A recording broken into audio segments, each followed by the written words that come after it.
From Carolla One Studios in Glendale, California, this is the Adam Carolla Show. Adam's guest today, the co-writer of Good Boys, Lee Eisenberg. With Gina Grad on news, Paul Bryan on sound effects, Dave Damashek's here for good sports, and bird expert Scott Whittle calls in.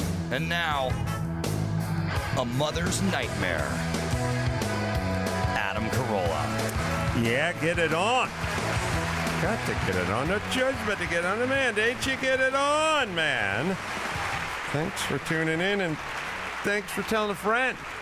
Would love that you shared. Just saw the ratings a half hour ago. They went up. So thank you for doing that. And good day, Gina Grad. Good day to you. Handball, Brian. Chris went ahead and got herself a bird expert to call in for multiple reasons. One, I was attacked again yesterday, walking from one shop to the next. Two, as Brian suggested, with the school shootings. Yeah. Imagine some of these birds just sitting up at the Costco. Or sitting up. 10 or 12.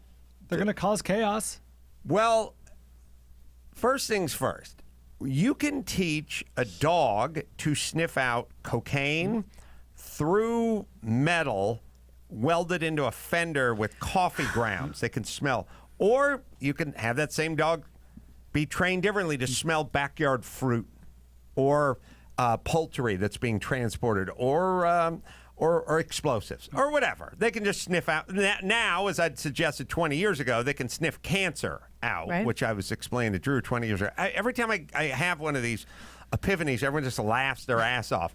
I'm not kidding. So you can train a dog to do what you want, and you can train a crow to pick up cigarette butts and clean up a park. Yep. You get animals to pretty much, you give them a treat, they'll do what you want to do. They'll do your bidding. The falcons will take care of the flocks of geese or whatever's over at the airport. They'll train the falcon. They'll go do it. You can tell a falcon to go take out a drone. You can train a falcon to take out a drone. It's easy. Here's the whole thing. All animals are goddamn mercenaries with no conscience and no pulse and no thoughts of others and no remorse. They're a remorseless, killing, eating machine. They're sociopaths. They're all id. They're all id. You want to get your dog to blow you? Give me some peanut butter.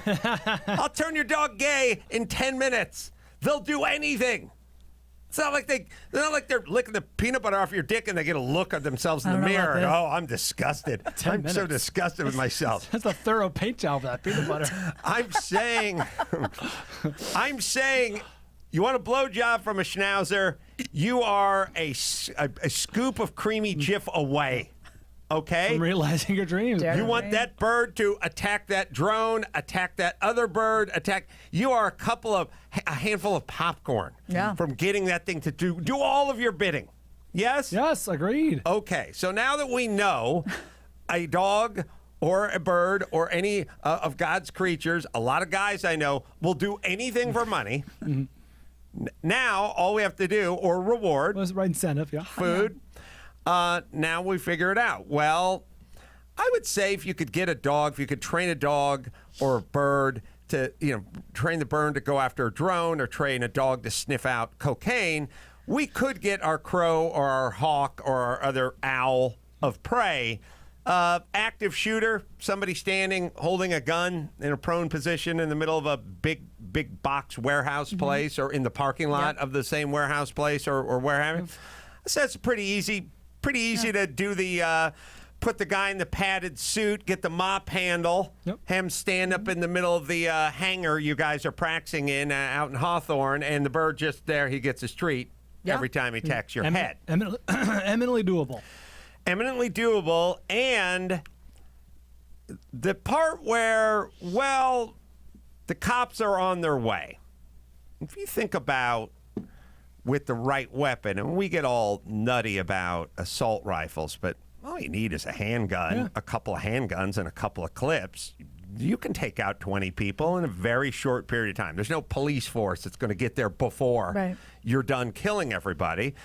If the bird is just kind of perched up on the bar joists they have, they'll have those places have those big A sort rafter of kind of metal, things? rafters up in those big box stores or whatever. Bird's just sitting up there. You start your shooting. The bird's on your head in less than 10 seconds, probably less than 5 seconds if you really just know what 5 seconds is. Like if you do that thing, if you want to know what 10 seconds is when you're watching that MMA fight or that boxing match and they're beating the crap out of each other and you hear that, like with 10 seconds, there's a lot of punching still left to go there. There's a lot of time.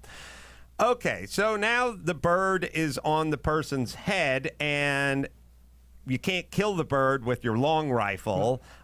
Or probably your pistol. I do not know. You certainly cannot continue what you're doing.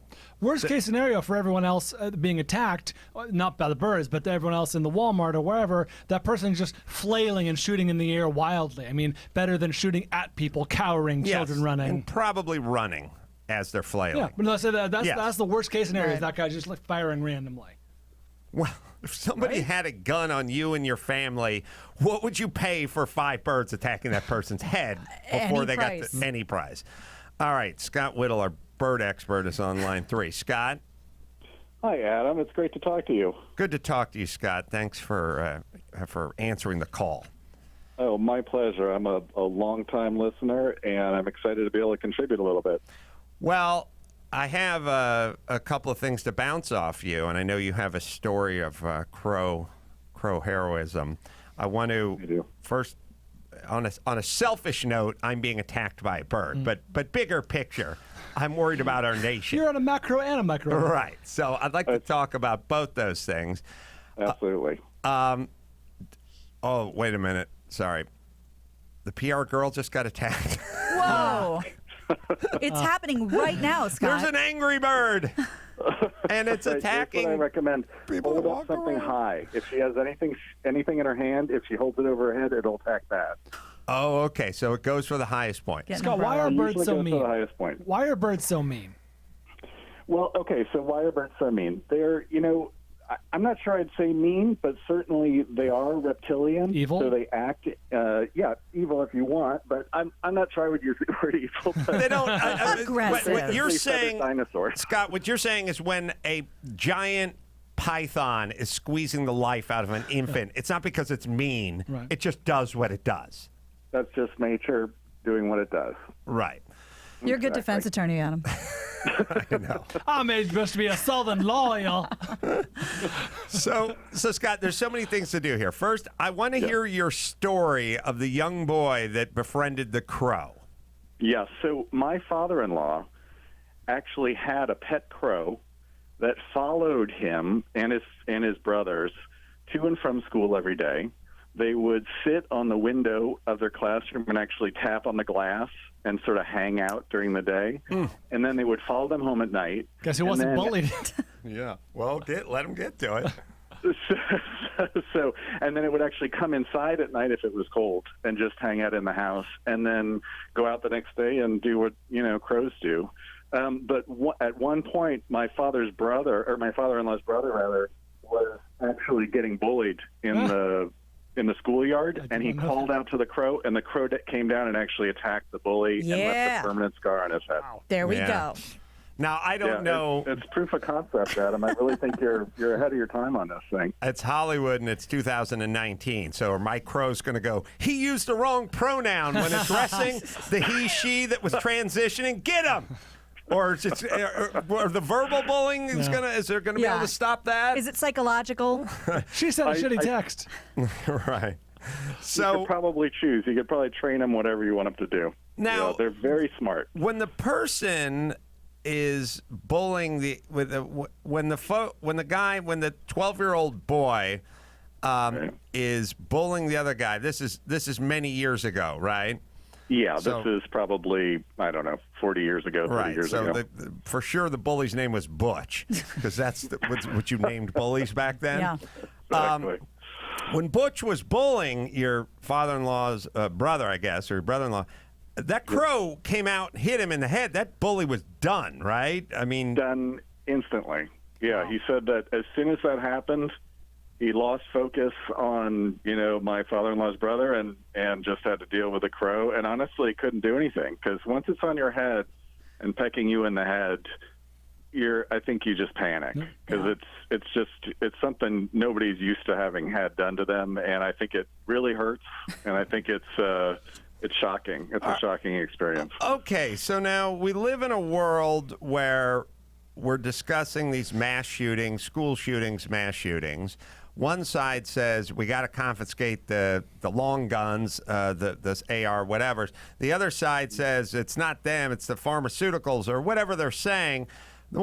Somebody suggests putting guns in schools. The other one suggests arming the teacher with a bucket of rocks. Like nothing sounds very satisfying. The crow thing sounds insanely satisfying to me. So there was the El Paso Walmart shooting. Obviously, there could be 3 or 4 crows in the El Paso Walmart. You could teach them fairly quickly to attack somebody who is doing shooting, could we not? Absolutely. I think you can. Well, I was going to tell you that you're being attacked in your lot by a mockingbird, which is not as smart as a crow, and they can actually recognize human faces. So they're going after you. If they see someone there that they're used to, they'll actually attack them more than a stranger. All makes sense. Yeah, for me, the mockingbird's like, here comes the face of disappointment again. Get him! I don't think they know who I am. I think it's more the face of disappointment. Maybe. I've never been attacked by this bird. Now I'm starting to feel insulted. I'm like the beta male who's walking. He's no threat. Oh, no. I think it's just because you're bald and my hair looks like a nest. You look like an egg. They have to protect you. Also, they probably feel sorry for you. It probably has something to do with that. He obviously has some syndrome. Leave him alone. It's not worth it. Is that why the parking space I'm always parking in is open? The one by the tree? I don't know. Everyone's trying to move away. Mockingbird is attack. You don't know it until it hits you in the head, and then you make the most embarrassing move ever if anyone's ever looking at you. So Yes. Let me just say, a mockingbird weighs 2 ounces, right? And so it just shows you the power of aggression as a biological strategy, which is you have this bird that, you could barely tell it was sitting in your hand if you were holding it, but if it goes after you, you're running. Right. And a crow weighs 1 pound.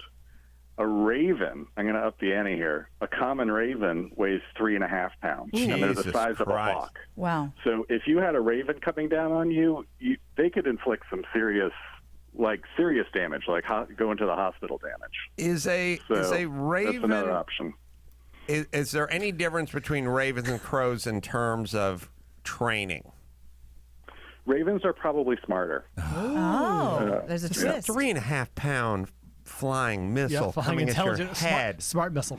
Right. And it's huge for a bird. I mean, birds are surprisingly light. You wouldn't think, you don't think about it, but if you hold a small bird in your hand, they really weigh an ounce, half an ounce. So 3.5 pounds is it's like a guided missile. What would, let's say, be a naysayer, be a contrarian. What would be wrong with Costco or whomever or schools or whatever having some trained ravens? Well, I guess there's a couple of issues. One would be where you're going to get the ravens and how are they going to be treated. But certainly people have kept ravens in captivity, and, they like treats. They like being taken care of. They're very social, so you probably want them to be more than one in a place. But with the right handler, a raven could certainly be very happy, living at a Walmart. How damn good would you guys feel with you and your family in a Walmart, in a concert, in a movie theater, knowing there was a couple of trained ravens just sort of perched up in the back? Much better. Honestly. It would be amazing. Mm-hmm. I can see the campaign led by you and I, Scott. Gun violence, never more. Oh, my God. People are raving.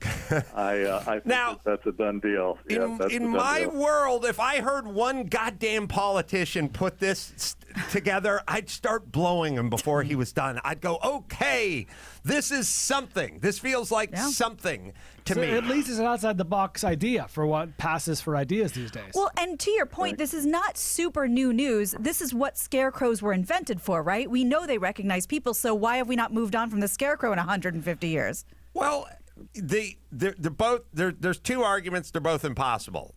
Well, let's get rid of all the guns. Impossible. Let's get people to quit wanting to do this. Impossible. Okay, those are your two impossible tasks that you're all feverishly working on and criticizing each other for. How about this one? As I think this one would work, and it's pretty doable. And what about the prevention? Now, we always talk about soft targets. I think maybe in one of this guy's manifesto, there was like so hit a soft target, or in someone's manifesto. Yes, of course. If you know there's no guns or no armed security or whatever, it's a soft target. If we let it be known that these ravens are perched looking down, it's a dark movie theater. You want to go shoot it up? Because you don't know. Now, as the gun person, you don't know if the mall has the ravens, if the theater has the ravens, if the school has the ravens. I'd imagine that whenever the shooting started, it would be interrupted almost immediately, and then what? I mean, a 3.5-pound bird with these talons and this beak going at you, what is it one could do other than get in a fetal position, Scott? I think especially if there's more than one, you wouldn't be able to do much. I think you'd have to run or try to take cover somewhere because they're just too. The bills on these things are the size of like a hawk's bill. They're heavy. They're made for tearing stuff. They actually eat meat, so they're used to eating carcasses. For example, like in Maine, they'll eat a moose carcass in winter, and they can actually rip that frozen meat out with that bill. Wow. So, and they're not afraid of eagles. They'll scare eagles away. So they're incredibly smart and powerful, and they'll be coordinated. They'll work together as a group. So I think that there wouldn't be a lot you could do. I mean, if you're Raven ready, if you have your Raven defense kit together, maybe there's some kind of counteraction you could do. But I think if you're just like a lot of these people are, I think sort of out of their minds and going somewhere, they would be hard pressed to respond. Right, you'd have to show up in one of those stupid suits that every once in a while I see some guy on the internet who's made a grizzly-proof suit or something like that. That you'd have to put that out in the parking lot of the Costco before you came in, right?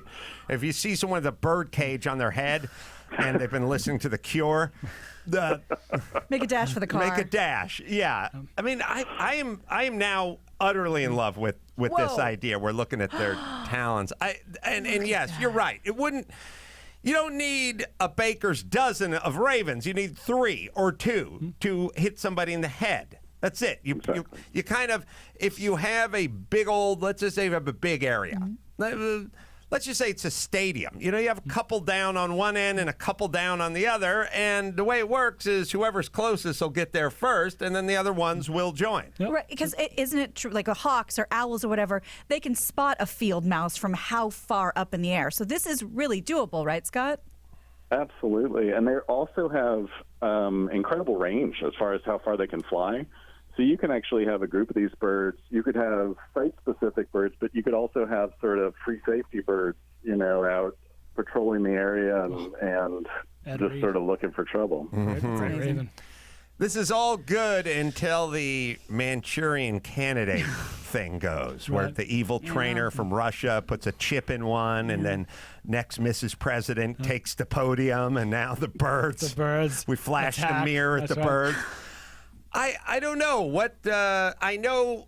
This will never work. This will never happen. But I'm pretty serious about it. Like and it's also in terms of what I want my government doing. I don't want them putting up signs on the freeway that say "click it" or "ticket." That's neither here nor there. This is the kind of thing I would like. All it's going to take is for some private school, daycare, something like that to implement this, because they don't have to go through, the public schools, that's going to take too much red tape, too much bureaucracy. Some private schools, some theater group, some, like you said, stadium was going to have to implement this. And if it works once, or even kind of works once, like against some other something, that it'll be revolutionary.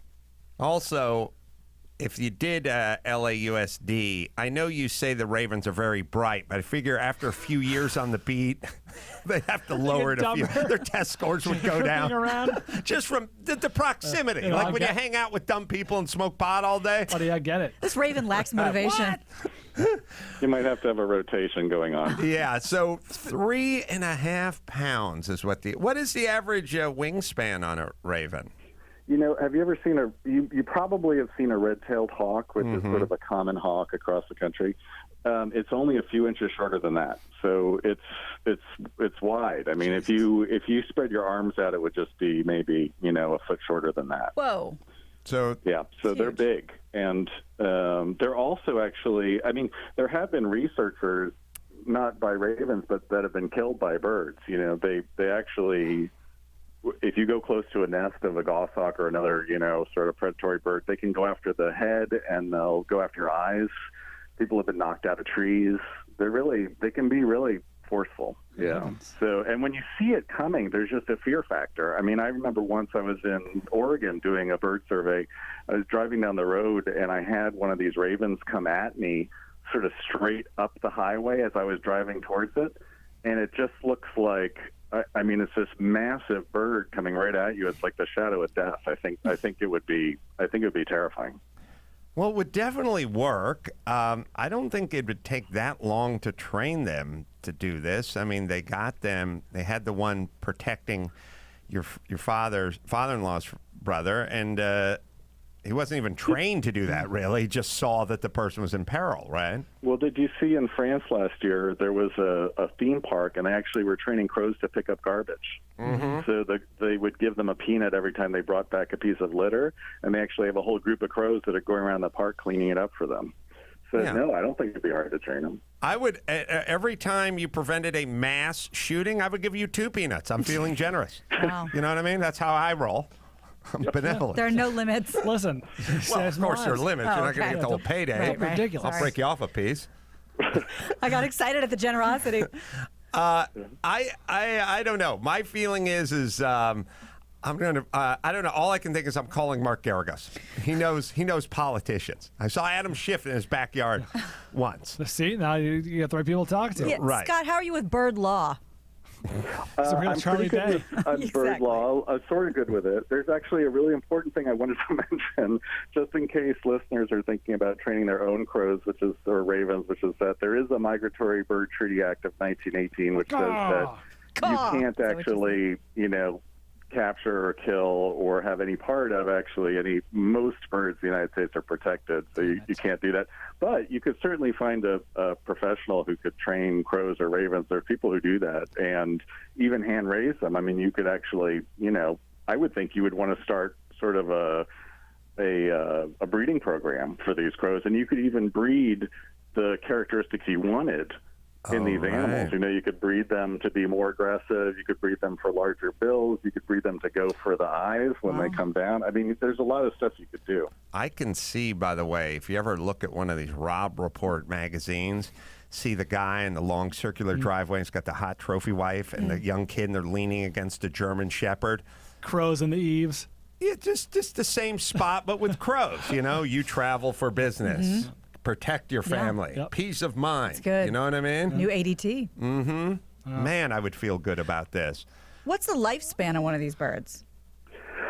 For crows, it's actually pretty long. Crows and ravens can live, I think, don't quote me on this, but I think 20 plus years. Oh. So you have a bird that can actually be around for a long time and have a lot of experience. Raise your kids. Can I discuss the mechanics of this with Scott? Like, you would want this to work in a large place, a place like a Walmart that has not great sight lines, and you don't have to work in dark places like movie theaters or concerts or whatever. So would it be possible? I'm guessing the answer is yes. Would it be possible to train the ravens to respond to a buzzer, like literally like some light or some buzzer they were like sitting on or next to that any security guard could activate? Like an alarm. Shooter, just a silent alarm for a bank. You know what I mean? Could we do it that way?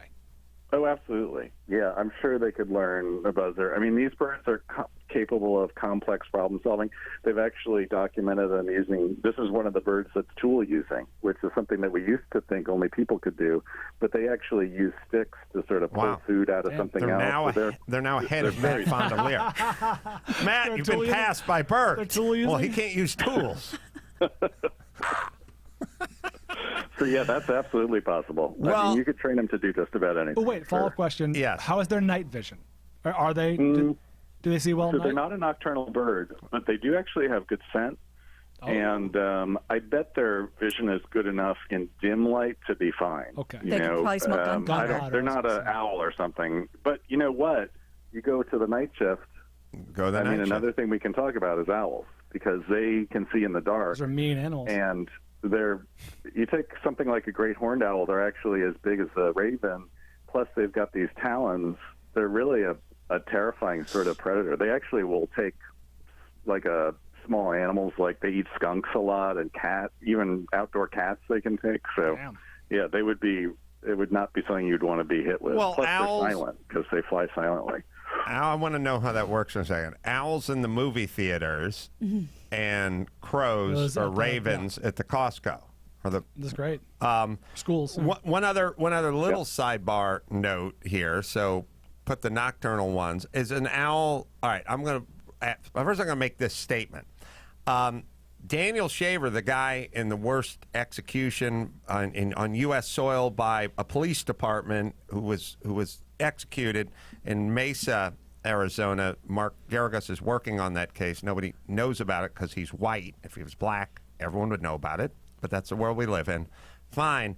The reason that guy's dead is because his job with a pellet gun was to go to the Costco's and the big box stores or whatever at night, whatever, and kill the rodents and the pigeons that had nested or flown up in there. He literally had a pellet gun, and they mistook it for a gun, and now he's dead. You wouldn't need this guy to shoot your rodentia or to shoo away your pigeons or whatever have you inside your huge box store with the big rolling doors in the back and everything. That could also be part of the Raven's job. That's an ancillary benefit. Fringe benefit. That's a fringe benefit, right? Absolutely. Mm-hmm.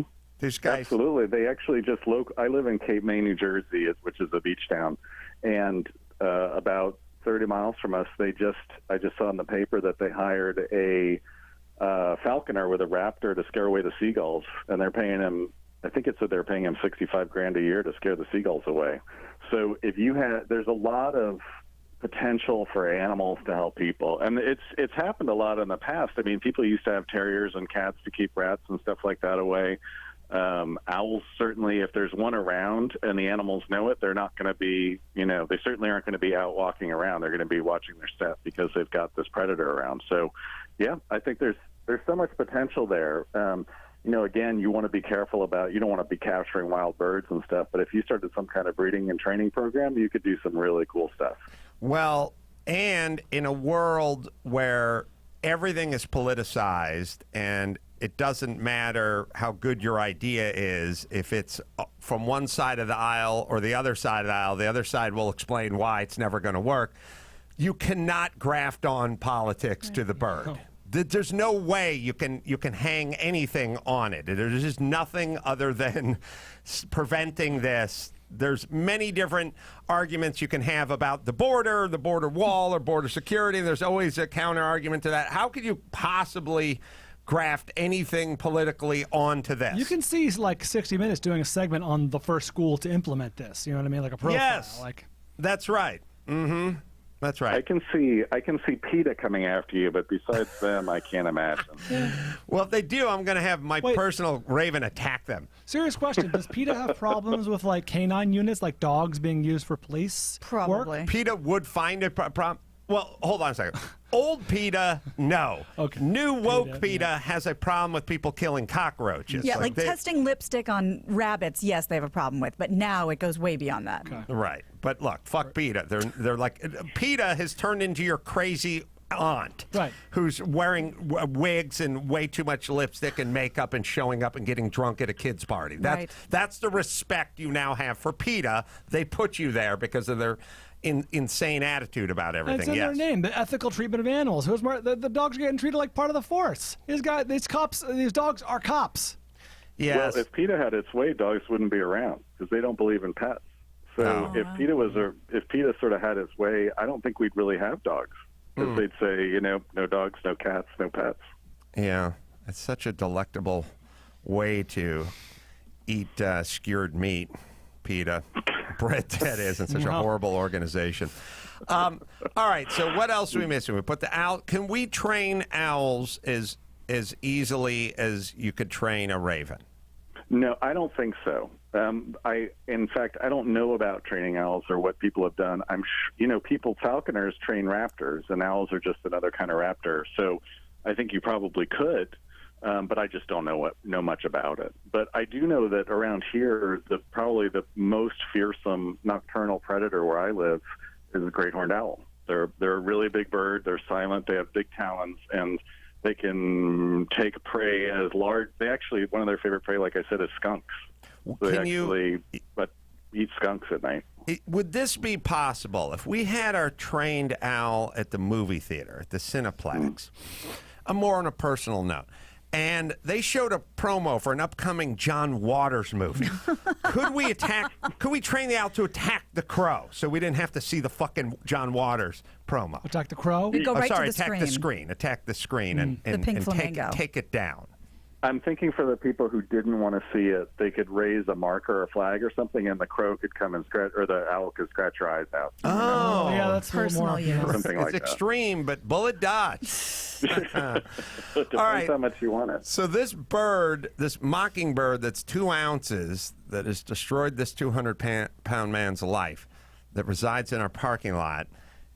The way to get around this is to walk. If one held up something higher than one's head, that's its first point of contact. That's usually what birds do, is they'll hit the highest point. I know that's true for birds like certain hawks and other stuff, so that's what I would try. I would also, this bird is nesting, which is why it's acting this way. So mockingbirds nest about 4 weeks at a time. So they'll, in cold climates like where I am, like in the Northeast, they'll nest maybe once, maybe twice.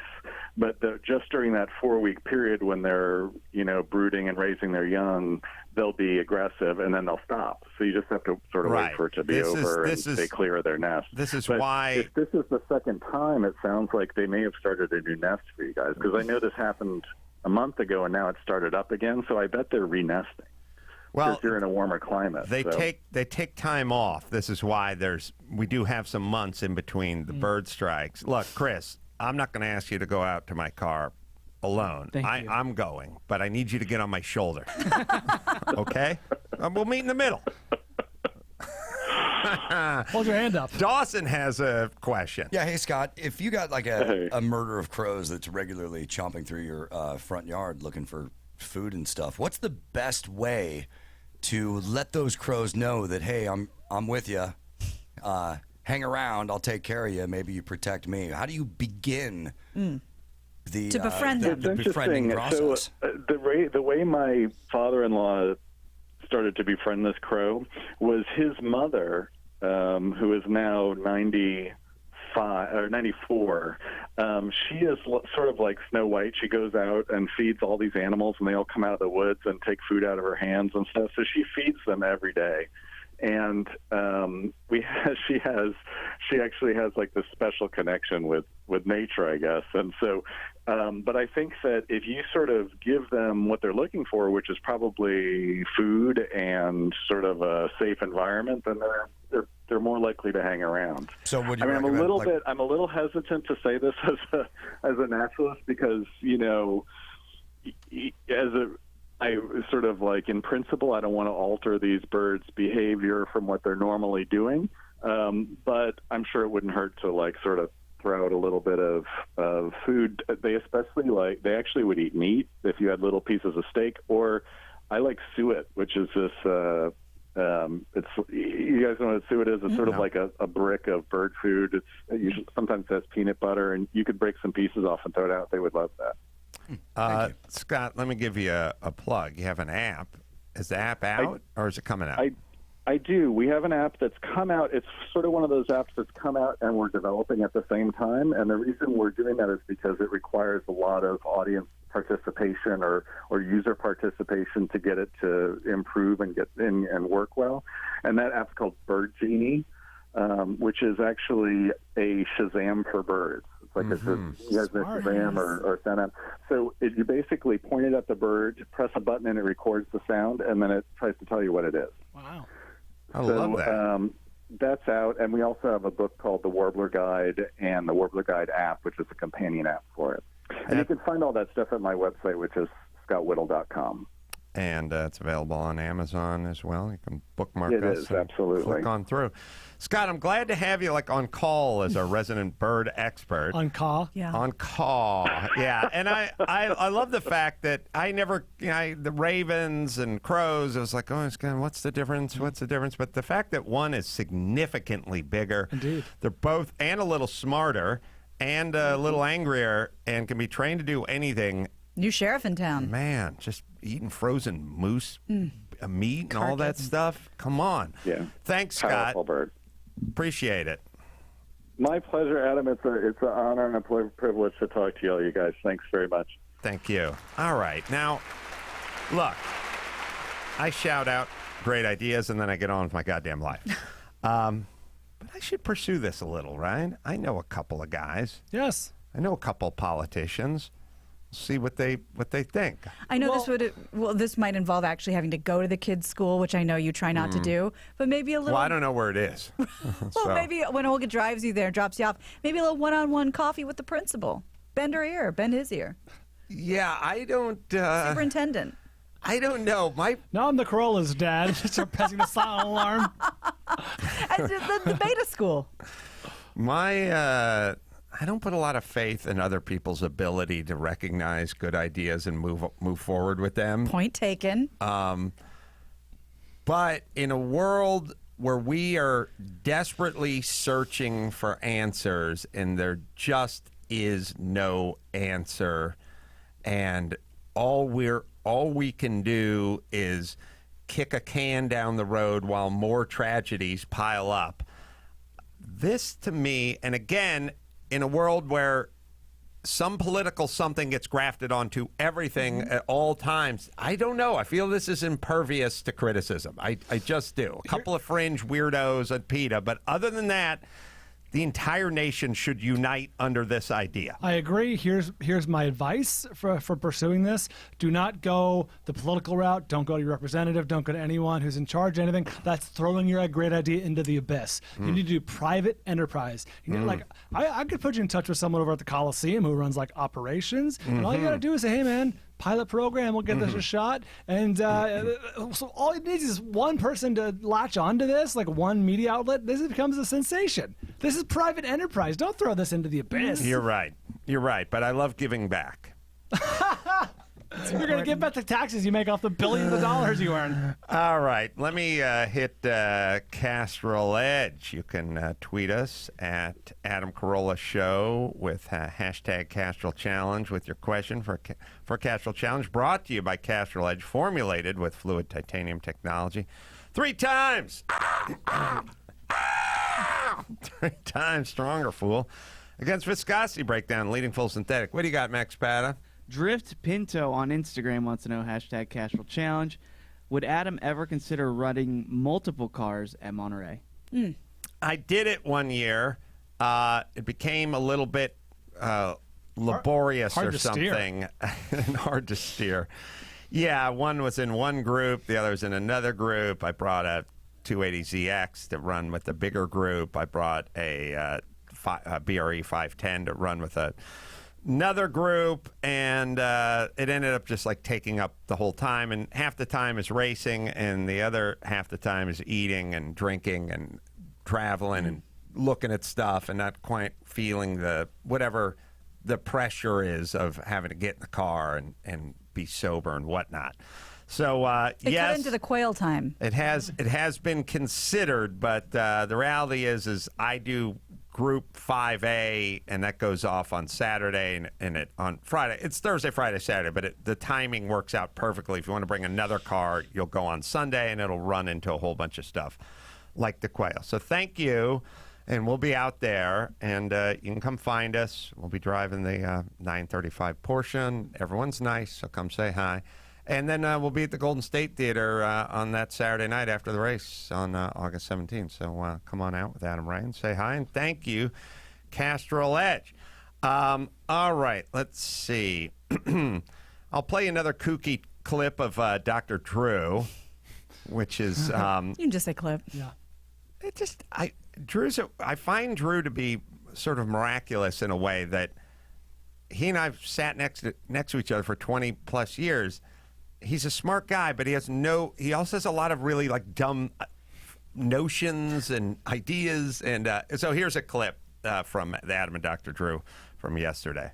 This dovetails nicely to the time I took Teresa Strasser and her husband out to dinner, and we were eating and everyone was ordering, and I said, look, order all you want. Order dessert, order 2 entrees. Like, I don't care. But when we're done, all the leftovers are going home with me. All right. See, that makes sense to me. So you can order as much as you like. That's you. That makes sense. That's good. I was kidding, douche. Oh. Did you not take the leftovers home that night? Not fucking intentionally. I'm just saying, that's you. It's understandable, and I get the point. No, Drew, you're a dick. Well, you think fucking someone orders chicken parmesan and leaves 3 bites, and I'm going, that chicken parm's coming home with me? No. I couldn't imagine you not. What? I believed him. You believed Adam? You. You believed me. I was making a joke, you idiot. Who would have fucking announced that to a couple? All right. Well, you don't finish that tiramisu, and that shit's coming home with me. Here, let me tell you something. Drew, you said, what's wrong with you? Listen, I would.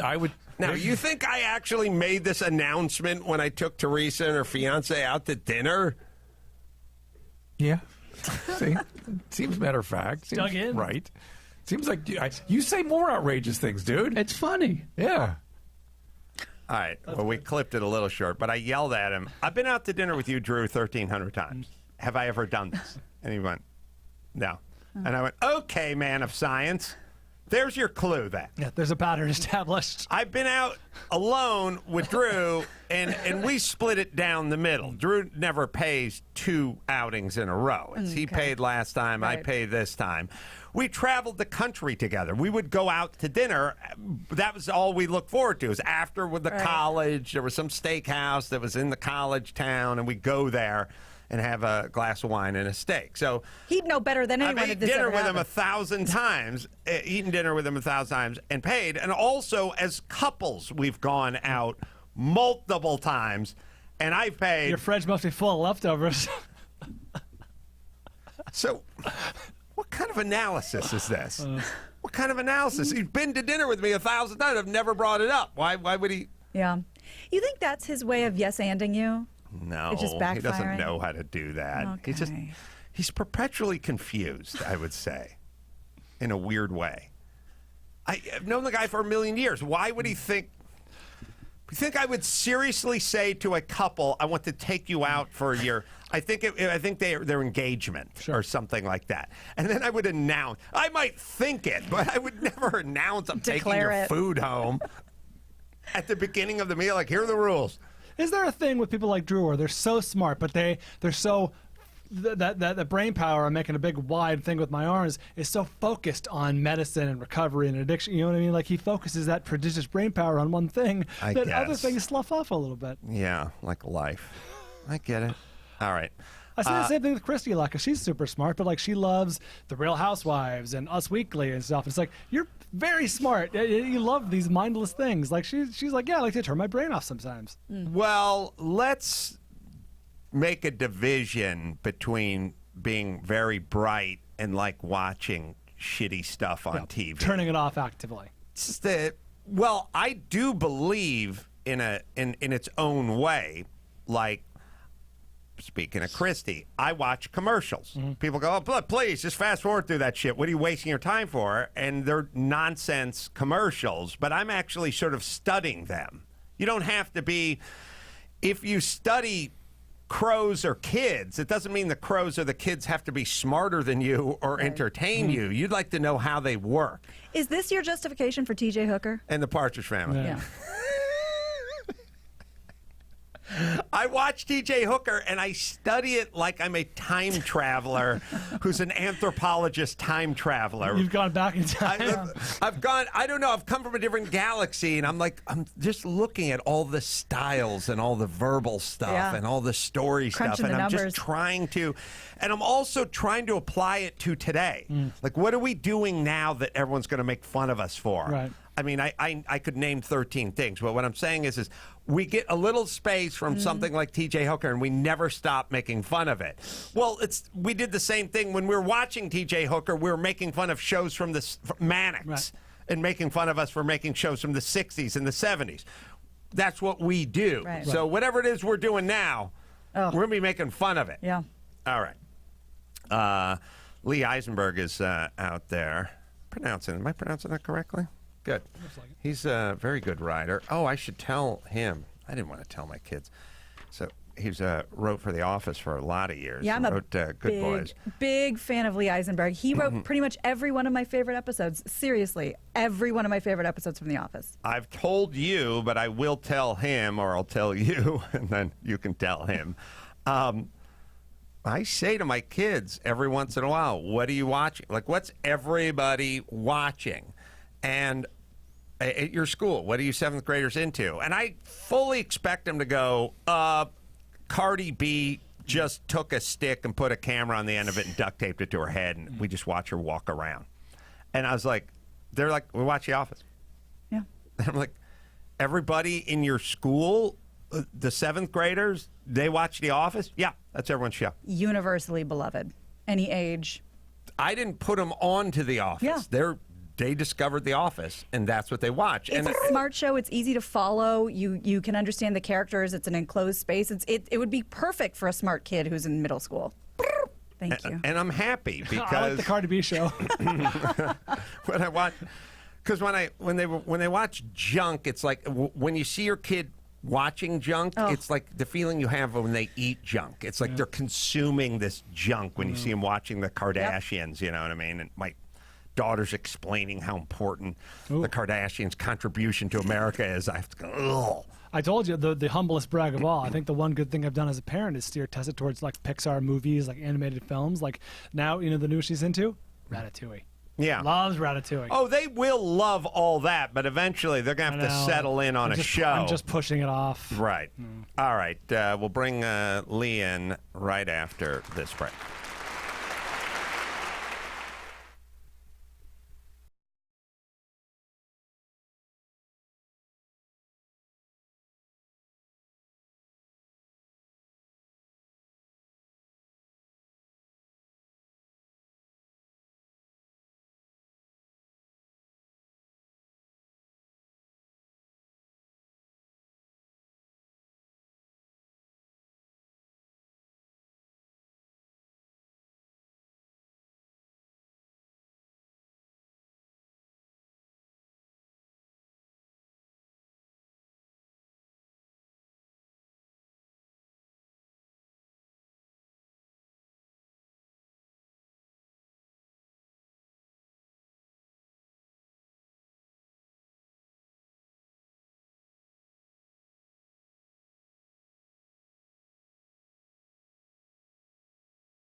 Alcoa presents Definitely Not a Jew on the Adam Carolla Show. Dateline, Parrish, Florida. A 49-year-old man was charged with misdemeanor domestic battery after hitting his wife in the face with a Taco Bell burrito. Definitely not a Jew.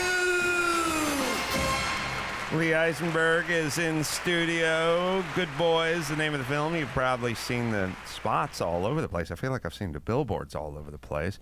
It's very funny. I watched it on my computer last night. It says in theaters next Friday, August 16th, but that feels like... That's what it says on the billboards. Is that what it says? I got that right? Why don't you believe that? Oh, I don't know why. I'm getting screwed up in my dates. I've seen it already. Why yeah, why hasn't everyone else seen it? All right. Well, good on you, man. Nice job. Thank you. Funny, and I know you wrote it with your partner, Gene Stupinski, is it? Stupnitsky. Stupnitsky, sorry. Yeah, it's simple. It just rolls off the tongue. Yeah. He got fired from Crank Yankers, so they tell me. He was a PA. His whole thing, he was like, oh, you're going to see Adam. He's tell him that I can't remember if he was the writer's PA or the writer's assistant, but I think it was a 2-week gig. He was terrible. He's a great, great writer and just really not good at anything else. He would say that. That's the way, his family talks about him that way. Writers are probably, in terms, they're not Swiss Army knives. No. You know what I mean? They're good at one thing. They're good at writing. Yeah. I'd say historically, yes. pretty much that's how they roll. Gene always had he always got the boot on his car. He couldn't pay tickets and, he didn't have anything else going on. His main job was getting the boot. Yeah. And then you guys fired him. Those are two separate things. Yeah. We got the boot and the boot. Why'd we fire him? Do you know? I think gross incompetence was the HR term. No, I think he was terrible. I can't remember who it was. It was Jessa or Silverstein, right? Those guys? Yeah. And they had him start walking around with a notepad because he kept trying to keep everything in his head. Yeah. So I remember he had a notepad, and then the notepad wasn't sufficient, and then he got fired. That was that was the steps. I want to put this out there to all the listeners who, when somebody, the boss or Jess or Silverstein or whoever it is, when they announce to you for the third time, you need to write things down, don't argue with them. They're basing it on a rich history of you forgetting shit. They don't just say that to people who have steel traps for brains. Right. Yeah. Yeah, Silverstein not that smart either because we were doing a Man Show shoot once, and he had a Cherokee, and he had a Jeep Cherokee, mid '90s or something, and I said, let me drive. I know how to drive. You know how to drive. And he's not. So I jumped into the Jeep Cherokee, and that setting with the steering wheel that some have, where it's like if you can set it all the way up, it's like a tugboat or something. It's like a bus steering wheel. Right. Yeah, it's like a bus steering wheel. It's all the way up, and I'm like, what are you driving around this way for? And he's like, this is how the car came. Oh. And I was like, where did you get the car? But it was my in-laws, and they brought it out from the East Coast. I was like, how long have you had it? He's like, I don't know, year and a half. I'm like, you've been driving it like this the entire time? He's like, I don't know, that's how the steering wheel was. And I'm like, reach in, pull the lever, drop it down to a normal position. He's like, oh, thanks. I'm like, okay. Now I gotta learn how to drive this thing again. So you I think Gene set it for him, and then that was the last day. So this is produced by, let's see, Seth Rogen, Evan Goldberg. Yeah, how'd that work? How'd you hook up with those guys? We wrote it on spec because we wanted to direct it, and so we felt like if we wrote it, that we'd have a little bit more control of it. And then we sent it to this company, Good Universe. I don't know what they've done. Don't Breathe, Blockers. And they have a deal with Seth and Evan, or they had one. And then Seth and Evan read it. They were into it. The movie's a little bit, it's like Superbad with 12-year-olds. That's, to me, the basest way of describing it. Yeah, and it's really funny, and I will get into a little more of it. I'm using my brain here. I think it has a Rotten Tomatoes score already. Well, we premiered at South by in This is March. why I thought it was coming out this Yeah. weekend, because I checked it had a high Rotten Tomatoes score, and I was like, that's never a week and a half in advance. But sorry, go ahead. Yeah, so I don't know. Last time I checked, it was like 78. Yeah, it's a good score It's a good score for a comedy, yeah. Yeah. Yeah, comedies are super confusing right now, so I guess having a decent Rotten Tomatoes score might help us get out of the single digits or whatever movies are making right now. Up your average. Yeah, we'll take it. So you sit down, you write it, you wanted to direct, you don't end up directing it.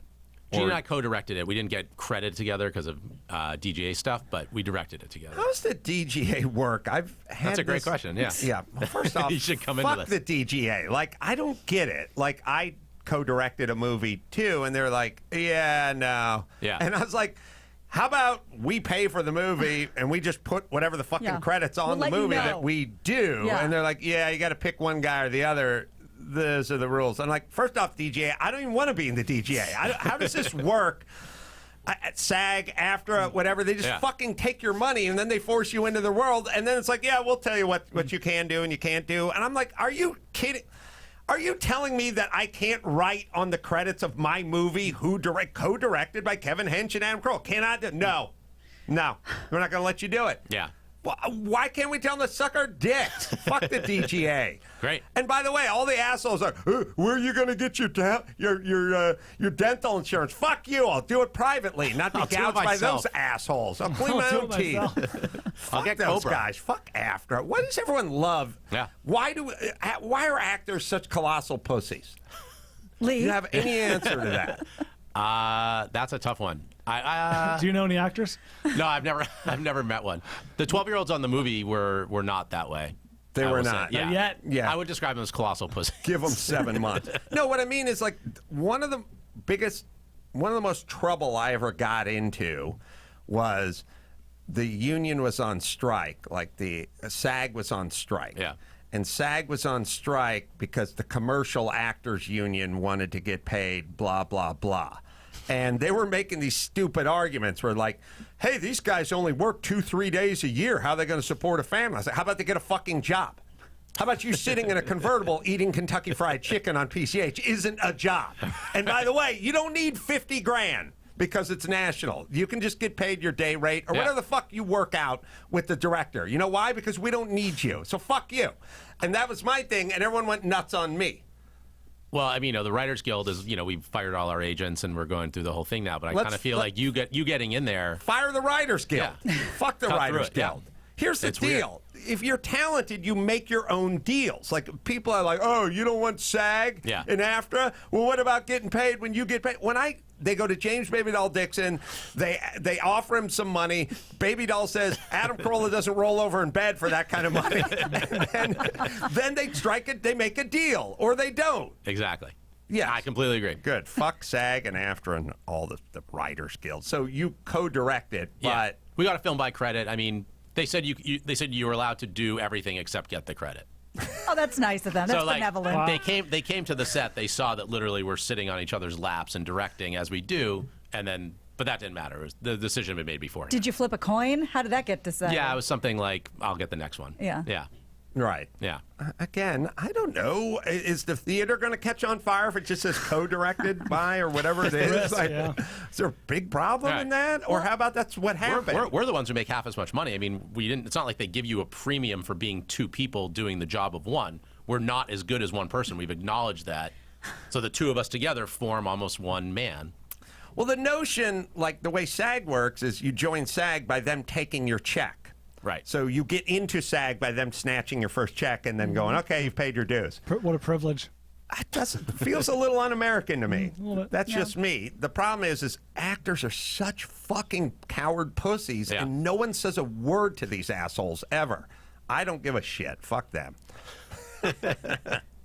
So where did you shoot the movie? I'm trying to picture like where it was, but it could have been kind of Atlanta anywhere. or anywhere. We shot in Vancouver, which is the Vancouver. Atlanta of The north. Vancouver. Yeah. If you got to go somewhere for a few months. Have you been there? Oh, yeah. It's great.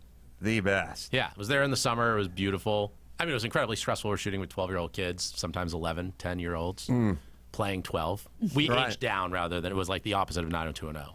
A lot of, Vancouver has a lot of super rich Asians driving around in Ferraris. The real estate there, we would go around when we were doing the location scouts, and they'd be like, they'd point to a house and be like, oh, this house is $12 million. Mm-hmm. It'd be like a 1,400 square square foot tear house. down. Yeah, I mean, it's like the real estate there is insane.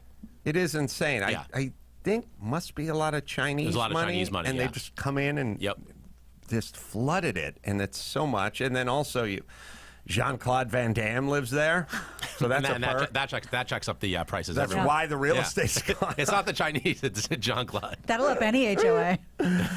So, what's next? What are we working on? I have no idea. And how did this Office thing become the hit amongst the 12-year-olds? And you were aware of it, obviously, but how does that work? Well, and it didn't start that way, right?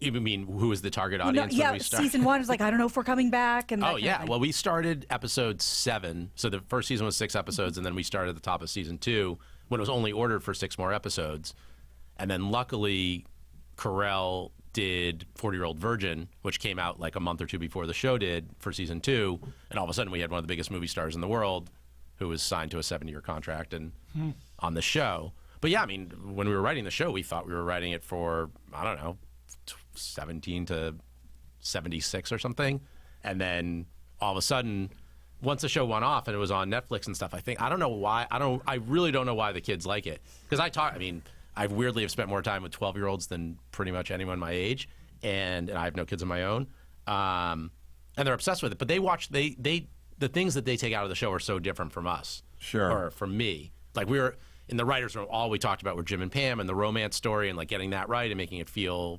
authentic.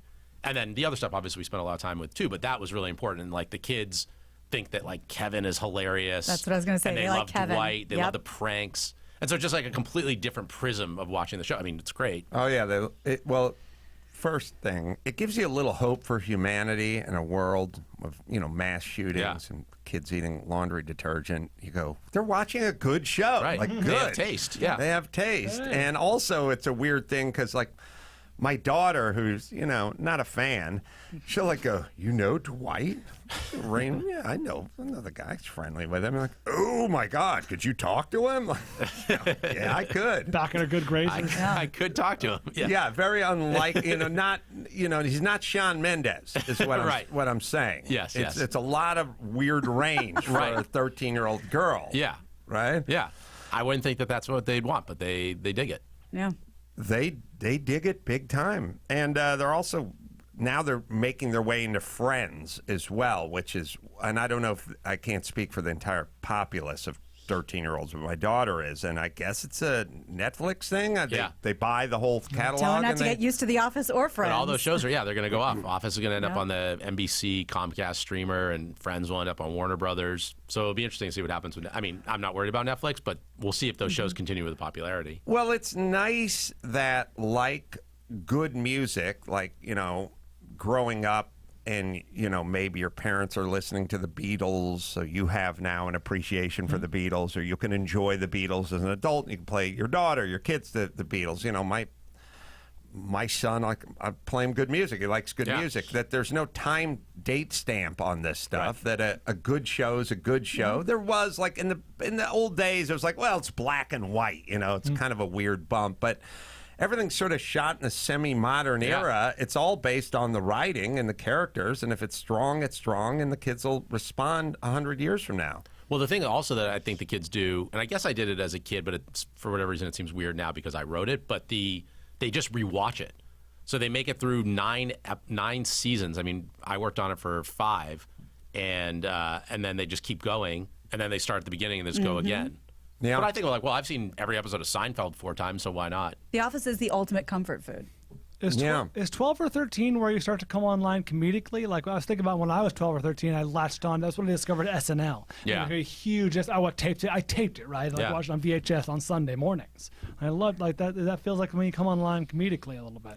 It's like 6th, 7th grade. Yeah. I think you switch from sort of pranks, you know what I mean? Like having someone sit on a water balloon or something like that, which is super funny when you're 9. But at a certain point, you're right. Spaceballs was my previous love. Intellectually, you start hearing phrases and laughing instead of just sort of pies in faces. All right. Yes, Gina. So, I couldn't be a bigger fan of the show. And so all the little nuanced nerd stuff, I just got to get one in. Sure. So the characters, I think, like for kids and for adults and for anyone, they're pretty easy to follow. Everyone sort of has their thing, and it's usually in an enclosed space. And it's easy for most people to pick up on. But like episodes like the dinner party that I think either you or maybe Gene referred to it as sort of the Who's Afraid of Virginia Woolf episode, which I love so much because it just was the unraveling of this fabric of this couple of Michael and Jan. But even episodes like The Surplus, you see like a kind of like a gritty side of Pam, and like by seasons 4, by seasons 5, was it a challenge? Were you trying to challenge yourself or challenge the characters to be a little darker? Well, I mean, I think when you start off a show like that, you're trying to like have the audience know everyone's names. You know what I mean? There's like, a lot of them. Yeah, there's a lot of characters, but I'm saying that it's like it's at that kind of base level of like, okay, here's a story that we're trying to tell, and you want people to be able to follow along and all that. And then as you kind of get into it, it's like, oh, you expect that Pam's going to do this thing, we're gonna slide to the right. Right. And I think a part of it is because, Jim and Pam aren't together, so you put as many kind of obstacles in place to keep them apart. And then you're like, okay, but now we need to do a bigger obstacle. So we have her go to art school away, or we have Jim move to Stanford, or you do all these different things. And part of it is you're just in the writer's room and you're like, I guess this is, like, wouldn't it be funny if Pam had a little, like, Pam's a 3-dimensional character. She's not always sweet. She really cares about her chair, or she cares about the copier and the things that you actually care about at work. It's nice to see that character have that. Or when you really care that Dwight has a girlfriend. Like, I think that dimensionalizing the characters, I think, was something that Greg Daniels kind of instilled in us, and we talked about a ton.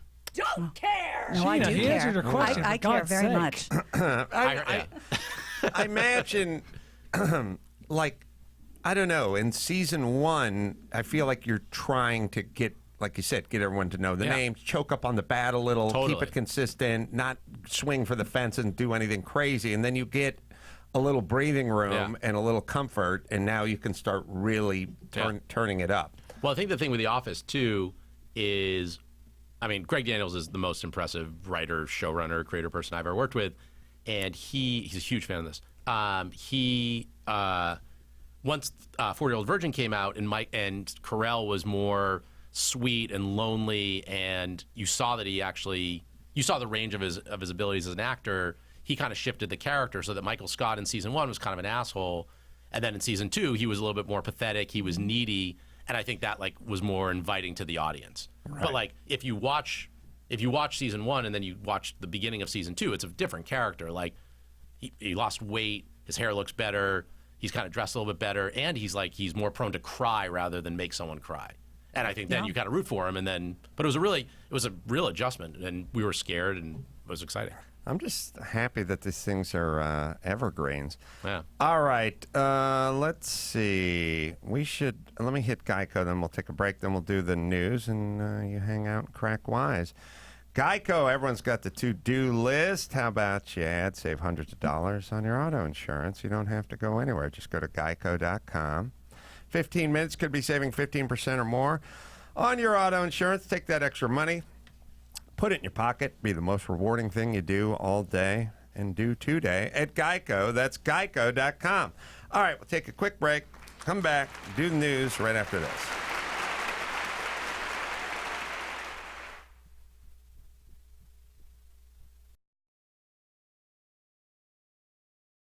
News with Grad, news with Gina Grad, breaking viral, all those crazy Trump tweets. Give me news with Gina Grad, trouble in the Middle East, celebrity drunk meltdowns. Need news with Gina Grad.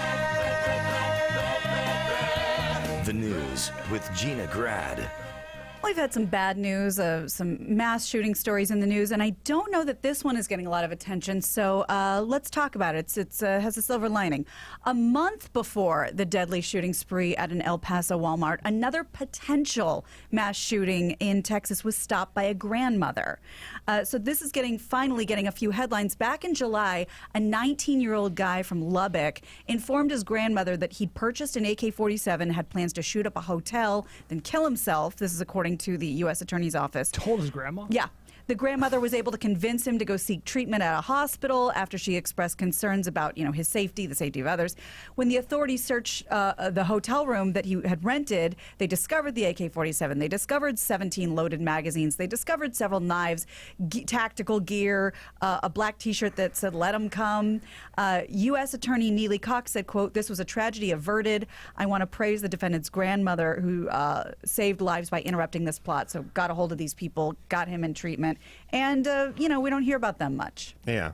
Horrible job with the parenting, but nice job with the alerting. Save at With the the end. grandmothering, not the parents. Not much in the nature of the nurture department, but in terms of dropping a dime, you're the queen of that. Thank you, I guess. And well, God knows where the parents are. This was the grandmother. I know. It's all a fucking mess. We got to get dads back into boys' lives, man.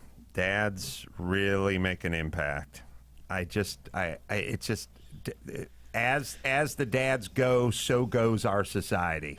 It's weird. No one wants to discuss the dads, but the further the dads get away from the family, the more violence, the more this, the more all the homelessness, like all the drug, all the shit we don't want. The further the dads get away, the more that we get. And we've just decided, well, we're not going to go there. We're going to talk about moms and proud moms and single moms. And my mom worked 17 jobs, and we were fine. Like, okay, good. What about dad? Okay, you want to bring it up? Any politicians want to get into dads? It'd be nice. No. Okay, good.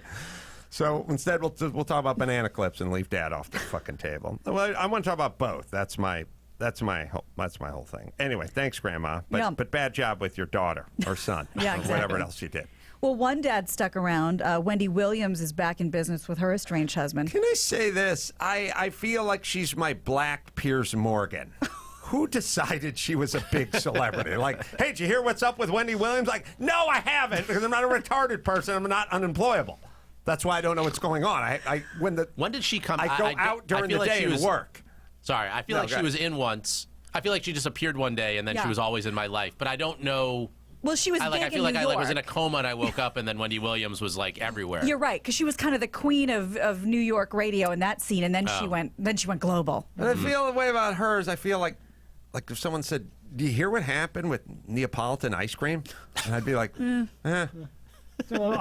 aware of it. But I've heard of it. Yeah. Yeah. I'm fine with But never aren't you having it concerned again. about what's going on with it? Like, Right. no, not really. Still the three flavors? I'm smart. I don't like that. They So moved to strawberry, vanilla, strawberry. Oh, yeah? And a real controversial move. They lost chocolate, and now, Sounds better. That sounds like a hate crime to me. Either way, not interested. So, or almost any form of sherbet. I don't know why it has to be limited to Sherbet I or think that's fair. sorbet. Right. So I don't know. Like look, I watch TMZ. Yeah. She pops up every second episode. Like Wendy Williams, she's leaving a hotel. She's upset. It's like, about what? Who cares? She's a marginal talent. We got to know. I don't get why we need to know about her. Suddenly, we got to know. I'm here to give you the information Okay, about so Wendy Williams. What's she doing? The husband who had the baby. Has she found love again? It doesn't look like it. Not right She now. lost it. This is good. Give me a pencil Now to I'm break. really invested. So after a series of emotional heart-to-hearts, excuse me, with her ex, the talk show host has decided to keep Hold on. him. I feel like emotional heart-to-heart. I feel like when Wendy Williams orders chicken at a drive-thru place, it's a very emotional discussion. I feel like there's tears about dipping sauce. Sure. She does not have non-emotional not just a conversation. post-it note conversation. I went on her fucking show wearing blue jeans and a button-up shirt. She fucking got emotional on She me. got pissed. Pissed or emotional? Well, I mean, I guess. I'd argue that's a form. Passionate. Passionate. I'm wearing. It's a fucking daytime show. Her viewers are unemployable human beings. That's her entire viewership. Did she get into it with you on camera or off camera? I really hope it was on camera. She's a hero. She waited till I left the building and then sent out a tweet calling me a dickwad. Until James Dixon. She called James Dixon and said, My client doesn't roll over and get dressed for less than.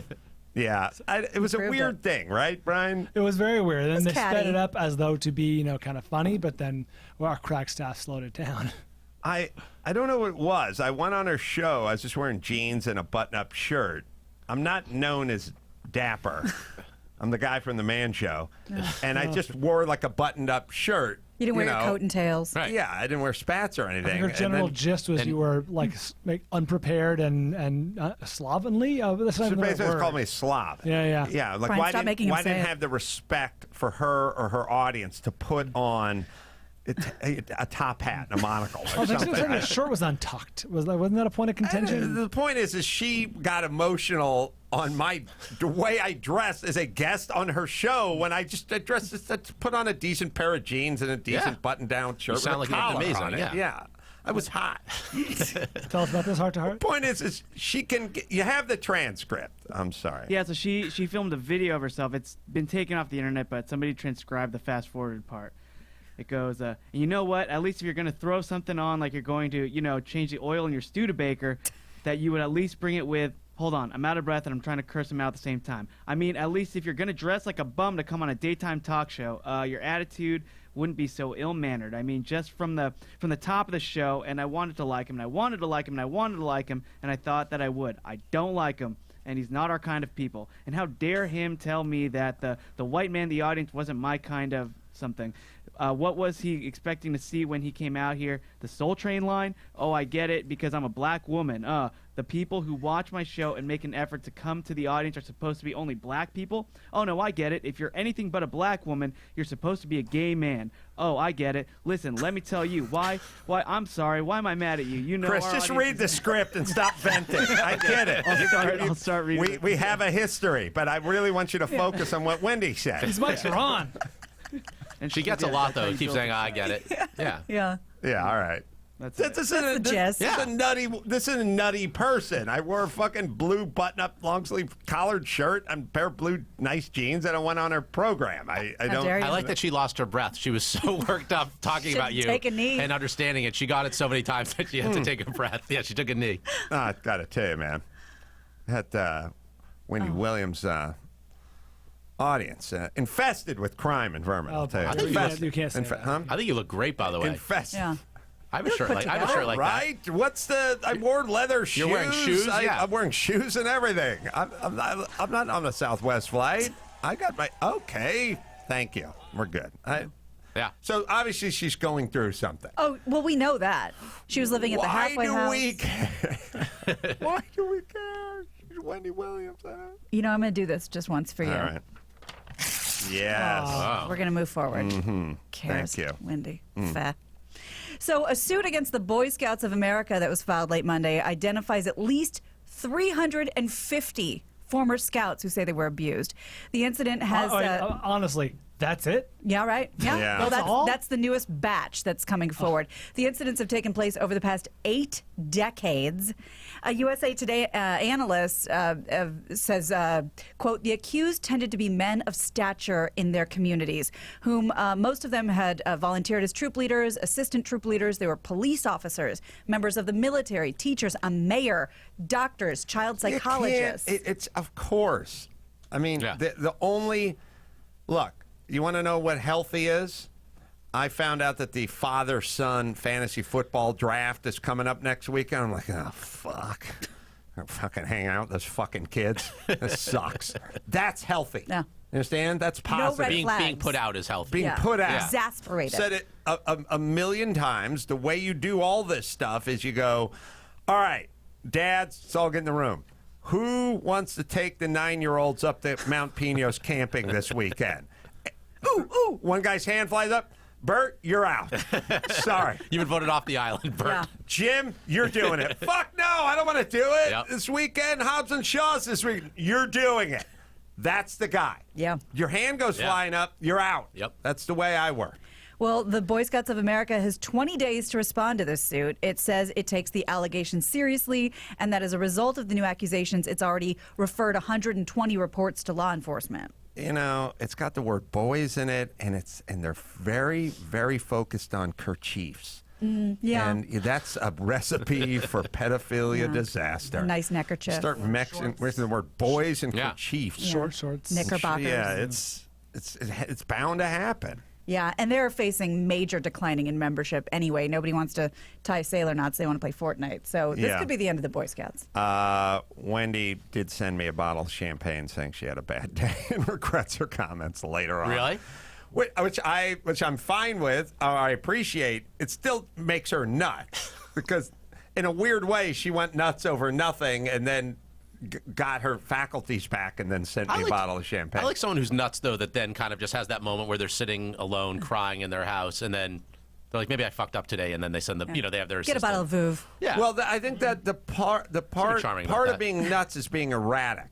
Right. You know what I mean? Like if you get too consistent with your nuttiness, you're a little less nutty. You need to be all over the road, not just on one side or the other. You know what I'm saying? Like you have to be erratic. Like everybody who works for Wendy Williams before they enter the threshold of the door of the building they work in has to go, I wonder what kind of fucking mood she's going to be in today. What violent delights await me in there. Yeah, like Mr. Burns from The Simpsons is always just mean. Right. But you know exactly what you're getting, and so that's not nuts. That's just me. Eventually, that's just consistent nuts just means mean. Well, I was thinking that she has a walk-in fridge. She opens up, it's like that hiss, and then inside is just like 1,000 bottles of champagne. And then she reaches in, and she's like, well, fucked up again. And then just it constantly gets replenished, and she's constantly giving the bottles, so she knows what she's doing. Like every morning, that's the first interaction with her assistant. Exactly. Like, all right, where are we sending the champagne? She has a wine cellar, but she doesn't drink. She gets Wine of the Month Club, and it's for no one but for her guests. That's right. All right. Well, we've been talking about this a little bit off the air, and it's worth it just so you can see the video. A Brazilian gang leader was caught by prison guards in Rio de Janeiro as he tried to escape during visiting hours. His big plan was to walk out the front door of the prison dressed as his daughter and leave her in there. And by the way, he has since apparently committed suicide in his cell. Clavino da Silva, and go ahead and play the video I'll show you. Also known as Shorty, may have gotten away with it if he hadn't appeared nervous in front of the gates. Look at that mask he's wearing. It's a high-quality mask. The 42-year-old, he wore this mask, a long dark-haired wig, jeans, a pink shirt. This is like the end of Scooby-Doo. This is him being unmasked. It's a Mission Impossible shit. And he literally, it seems like he meant to leave her in there as he walked out the front door. Apparently, the plan was to switch him out, but it did not the daughter? work. 19. Oh, okay. He's 42. Authorities are looking into whether she was part of the plan, whether she even knew it, but apparently as At of some today... point, she must have been aware of something. I don't know. It's visiting day. Dad, you look Christ. different. Just gonna go home, watch The Office, like young gals do. He wore a He wore a bra. I think that's classy. He wore a bra. He has committed. flip-flops. His incredibly hairy feet were the tell. And now if it weren't for you meddling kids moment. Pulls the mask off. It's like the worst episode of Mission Impossible. It takes him about 45 seconds to remove the mask. I got to tell you this. I want him. Well, he's committed suicide. All right. Now, here's the whole thing. I want this guy incarcerated, but if I'm ever doing one of those movies where I have to go to the prison to recruit, I need a he's on knife the team. thrower, I need a master of disguise. I need this guy. This guy's definitely making the cut. He's coming with me. We have that big half-track Army Jeep thing, the six by wheeler. He's getting in the back with the canvas roof. Shorty? I mean, he already has the name. You don't even have to write it. Shorty. He's the master of disguise. He's coming with me. My feeling was he probably doesn't know the word, but it just feels like so much chutzpah. Yeah. Like, it's like, He could be Sephardic. He could be Sephardic. He absolutely could be. But yeah, it's just like, wow, like what, like, he's sitting there, he's planning his escape, and he's short, so he can't reach up to the window that he could actually just easily escape out of. Right. So instead, he's like, I'm going to do the most convoluted thing ever. I'm going to have my daughter visit me. I will have a mask created to look like her bald. I'll add a wig on top of it. I'll get the flip-flops in my size. In the sitcom version of this, one of the guards falls in love with him, and they have to keep the ruse up. Like they Very move. Pepe Le She Pew. moves into his apartment at some point, taking the mask off. I'm home. Hold on. She's putting the cream all over her face like Mrs. Doubtfire. Like, oh, hold on. Hello. I'm kind of into it. Yeah, you interested? Yeah, write a spec script. Yeah, I'll let you direct. You can direct that one. Thanks. All right, let me hit Brooke Linen. Oh, you spend 1/3 of your life in between the sheets. You want them to be super comfortable, don't you? Brooke Linen. Luxury linen sheets and robes without the luxury markups. That's right. Founded in 2014 by a husband and wife team who wanted beautiful home essentials and did not want to cost an arm and a leg, so they made their own, and now it's available to you. These things are great. They gave them to me. I put them on my bed, and they feel, it's like sliding into the arms of your mother. Not my mom. Yeah, not my mom, but your mom. Low threat count for you. Exclusive offer for my listeners. You get 10% off and free shipping when you use the promo code Carolla at brooklinen.com. All their sheets, comforters, towels come with a lifetime warranty. Only way to get the 10% off and the free shipping is to use the promo code Carolla at BROOKLINEN.com. Brooklinen, promo code Carolla. All right, what else we got, Gina Grad? Well, speaking of movies, there's been talk of a 4-hour cut of Once Upon a Time in Hollywood, and it might be making its way to Netflix. So, according to Esquire, director Quentin Tarantino has a history of releasing longer cuts of his work, tinkering with it a little bit, tinkering with the back catalog. So, back in May, he revealed that he has made a 200-minute director's cut of Django Unchained, and a month after his 2015 film, The Hateful Eight, that hit Netflix as a miniseries. I had no idea. I missed that completely. Is that the Adam Sandler movie? That's the director's cut. He also went back over Death Proof and expanded it from half of the double feature Grindhouse. So he has a history of this. For instance, apparently actor Tim Roth, I haven't seen it yet, but actor Tim Roth had his role completely cut from Once Upon a Time in Hollywood. Theatrical film. Yeah, and that would be put back in as well. I heard James Marsden's in the movie. There's a bunch of people that were cut. James Marsden plays Burt Reynolds. Wow. He played Burt Reynolds. I would watch that. Yeah. A Death Proof, we could probably skip. shave that one down a little. But I'd watch Django and that Once Upon a Time in Hollywood. Yeah. So Django's on Netflix now? I looked it up, and I had a problem finding it, so I don't know if it was up and then was pulled. But I don't know if Chris has that. Those expire after a while. Yeah. But I had no idea that was an option. I would definitely watch that. Yeah.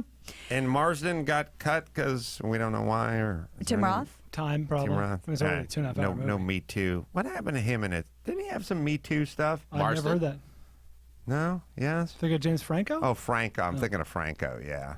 What happened to Franco in his Me Too? He just kind of laid low. Oh, that was brutal. That came out right it was like the week they were doing Oscar nominations. Yeah. No, it was like the week that ballots were being filled out. Or right around there because he won for the Golden Globe and he never got nominated for an Oscar. It was a great performance. Yeah. I love that movie. He was really, really good. Should have got an Oscar nomination. Probably should have won. And he got Me Too'd, and so he just got shoved out of the Oscars. Bad timing, man. And then... but nothing else. I haven't heard any lawsuits or warrants or there's this. Not been in the news. He just kind of got general. He kind of generally got Me Too'd. He had some students. He was coaching some young ladies and blah blah blah. Yeah. Kind of faded away. It's the guys like that just go. I'll just go away for between 20 and 26 months, and then I'll just come back, and then no one will. There'll be 25 mass shootings in between when I got Me Too'd and now, and everyone's just kind of moved on. That's what Aziz Ansari did. Mm-hmm. He kind of laid low. But Aziz also apologized. Right. He also got a little. They got a little Me Too backfire because the folks that Me Too'd him got backfired on a little bit because everyone was like, okay, this is a little too much. Clunky now. first date. But it was crazy. Yeah. I mean, Babe.net usually puts out such good material, and then with that story, they just totally got it wrong. Yeah. I'm kidding. Babe.net, a.k.a. Medium. Yeah. Yeah. All right, let's do one more. All right. McDonald's new paper straws, they're described as eco-friendly by the big food giant, but guess what? They can't be recycled, according to the BBC. The fast food giant says the new paper straws aren't easy to recycle and should be put into general trash because they're so thick that they can't be processed. Meanwhile, some customers were unhappy anyway because apparently they dissolve in your shake. Those are the worst. Nobody wants a paper straw. Well, the funniest paper straw would be a paper straw that's non-recyclable. That's the worst thing that could be designed. The worst of both worlds. Right. A petition is going around. Irate McDonald's customers. There's already 51,000 people who signed it to bring back the plastic straw. The paper straw that can't be recycled is like liver that's bad for you. It's like, this is fucking lose, dude. Yeah. All right. The thing about it's always funny when folks like McDonald's McDonald's are sort of the poster child for big corporate whatever. You know, you kill 2 billion cows a day and blah, blah, blah. And then at some point you go, we got to rework our stuff and let people think we're down with the cause. And it never quite works. Now, I don't know. Oh, then somebody tweeted me a story about some woman in her aluminum anodized straw, which looked like the straws that people make their own. Fell off a horse and it impaled her. Oh, my God. Went through her eye socket. Oh, God. They are killing people. We have to choose between the humans and the turtles. I choose life like George Michael. All right. So in terms of being impaled, I'm just going to remove that because you could jog with chopsticks and never come home. Yeah. You know what I mean? Like there's a lot of situations that could happen. Any utensil. If you think, if you want to really factor in impaling, anything that's longer than it is wide is capable of impaling you. Yeah. That's a good rule of thumb. And if your thumb the rule of could thumb. impale you if you fell off the horse just the right way. So I don't know. That's a little force majeure. Yeah. Like, and also, I don't know. Don't drink a slushie when you're on a horse. Yeah. Like, I don't know. See if you can avoid. Get a Boda bag for the horse. Either way, I don't want to.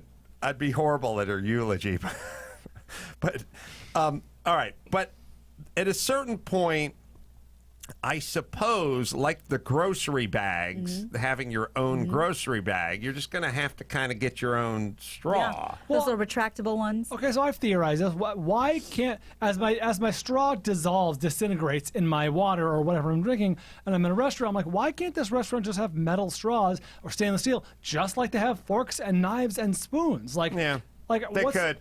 What's the risk? It's just another utensil. People have a weird relationship with things, and the straw, people would announce it's unsanitary to be sucking off the same straw that use you're the same sucking off. Fork. No, you're living in a world that makes sense. We're now living in a world that doesn't make sense, and you would have trouble getting people over this. Initially. Yeah. Oh, well, because you're used to using a fork at home, and then you put it in the dishwasher, and then your sister uses the same fork. Then nobody cares. You're sort of trained on that. The straw, we got to get everyone over this hump or something. I think it's the fact that goes all the way in the mouth. The way I do it. I go about 4 inches in on Wait, the hold straw. on a second. Careful. That's I go absurd. until you can't see any That's absurd. anodized metal. You put the straw farther than the fork. That's absurd. I think we should all be looking at ways to cut back on the general usage of the straw. Sure. I think if you took, like, let's just say we had a measurement, you know, like we measure your IQ, or we measure how much money you made last year, or how many miles do you drive a year, or whatever that is. If you showed me somebody and you showed the straw and you put them end to end, and you go, this guy has 27 miles of straw use, or this other guy went around the globe with straw use, I think I could assign an intelligence number to it. I feel like the more time you spend sucking on that thing, the less time you spend doing fruitful studying. Now, look, every once in a while, there's some genius who likes his straw and his number. But I think in general, we should be trying to spend a little less time every year sucking down things with a straw. First off, I know the straw people average 41 pounds more than the non-straw people. That's science. You're bigger. That's hard straw. That's hard straw science. From the man who brought you the attack ravens. If you're sucking on a straw all day, you probably got a couple extra pounds on you. If you drink things that are sort of non-straw worthy, like a cup of water coffee. for the most part, coffee, the non-caloric things, there's a little less of that. Well, and it's like you say all the time, are glasses and cups broken? Why do you need the straw? I don't. Well, so if you go to a Starbucks, I'll order a coffee, but I won't order even iced coffee. I don't really do the straw. I sort of tend to drink it. But I tend not to order items that are straw, frappuccino, The unicorn. whatever. Yeah. I don't order if I go to a restaurant, I order a glass of wine or a cocktail or something. I don't do a lot of straws. Now, it feels like most of the straws that are used and consumed are in fast food, right? Yeah. I'd say it's So more your correlation sounds pretty more good. fast food. you should really take a look at you and your kids and your relationship with straws. Because as I look at it, now look, I'm not calling myself a hero or a genius hero or a super genius hero. Oh, let us do it. Crusader, but I don't think I've sucked off a straw. Like, weeks will go by. Like, I won't go to fast food. I'll have my coffee mug or my can of spritzer water or whatever it is, but I don't tend to do You don't that. drink your scotch with a straw? No, I drink it right out of the jug, man. I suck suck off, Got I it, suck off done the it. scotch. I hook my thumb. I yell, "Woman, don't bother me now!" And I just sit on the porch. I thought that Whittling. Dude, when you guys were kids, did you use the? Did you make Twizzler straws where you bite off the ends of the course. Twizzlers? Obviously. I thought Twizzler stock was just going to skyrocket when this whole paper thing came around. Not Because Twi- that's an edible straw. What's Only better with- than that? Only with 7-Up. Well, not Twizzlers because we're not animals. We're red vines. Right. Oh, all right. Well, that's. I kind of want this interview to end. Any port in a storm. Oh no! That's just Brian, nonsense. Brian. I know you have a lot of respect for the man, but this is where This is where about to you get part dark. ways. Yeah. where you part Yeah. ways. In Lee's Exactly. defense, I think the red vine would dissolve quicker. The red vine is Thank the you. paper straw No, of the as one who licorice. did that many times in the movies, that lasted the entire movie, refills and all. I was a chubby kid. I think we should just cut back on our straw usage in general. Like, let's make it a challenge yourself not to order the drink when you do the fast fair. food. Yeah. Try that, see I like where it that goes. challenge. And also, see if you can switch over to the metal straw. But again, if you're going out horse jumping, Leave that straw at you home. leave that straw Back at in the home. stable. Leave it in the paddock. Right. All right, let's bring it home. You got it. I'm Gina Grad, and that's the news. Let them come. Gina Grad. That was the news with Gina Grad. Castrol Edge, stronger under pressure, man. Castrol Edge with fluid titanium transforms under pressure. Keep the metal parts from rubbing and robbing power. 3 times! 3 times, fool! Stronger fool than leading full synthetics. It is Castrol Edge. Good Boys, funny film in theaters coming up next Friday, August 16th. It's easy to watch. It's funny all the way through. And the kids are super likable. And the young black kid is really enjoyable. I don't know who he is. I don't Keith know L. where- Williams. Where he came from. Where? He's Wendy's son. Oh, damn it. This is uncomfortable. Oh, you walked right into that. Yeah, well, you dressed him perfectly.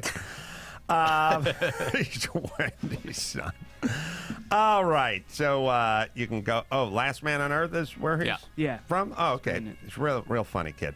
Anyway, very funny and in theaters. Good Boys on Friday, August 16th. So check that out. Go to amcarolla.com for all the stuff we're doing. Meme Gods and When We Went Mad. Our docs. You can get in on the Mad TV docs and that Meme Gods doc as well at microventures.com/Adam. Come out to the track. Say hi. Check out Murder Made Me Famous, new podcast on Podcast One as well. And go to amcarolla.com for all the live shows. Until next time, Adam Carolla for Lee Eisenberg, Gina Grad, and Bald Brian saying mahalo.